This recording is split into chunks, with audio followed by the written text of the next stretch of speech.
Look and feel, গতির ঝড়ে ম্যাক্সওয়েলকে ফিরিয়ে রানা যেন পুরাই চিল। না, আগ্রাসনে ফেটে পড়ছেন ফাইনালের ময়দানে। প্রথম ওভারে দিলেন ১৩ রান, এক ছক্কা চারে নিজের ওপর মেজাজ হারান। বললেন এসব কি হচ্ছে। পরের ওভারটায় যখন ফিরলেন তখন আবার বোঝালেন চাপাই এক্সপ্রেস কি জিনিস।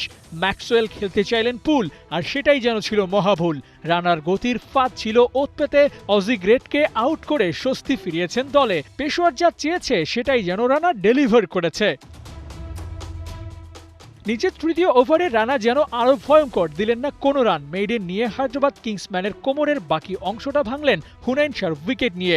পারফেক্ট ইয়র্কারে দিলেন স্টাম্প উপরে। নাহিদ রানার ঝলক যেন চলছিল পিএসএল ফাইনালের মঞ্চে। রানা প্রথম স্পেল শেষ করে খানিকটা নিলেন জিরিয়ে। এই ফাঁকে সুফিয়ান মুকিম, অ্যারন হার্ডিরা কিংসম্যান হায়দ্রাবাদকে ফেলেছে চাপে। টস জিতে বোলিং নেওয়াটা ছিল বাবরের পারফেক্ট ডিসিশন। বোলারদের আগ্রাসী বোলিংয়ের সামনে ১০০ পার করার আগেই ৭ উইকেট হারিয়ে ফেলে কিংসম্যান। সাইম মায়ুব হালটা ধরলেও বাকিরা ছিল আসা যাওয়ার মিছিলে, আর তাতে পেয়ে বসে পেশোয়ার।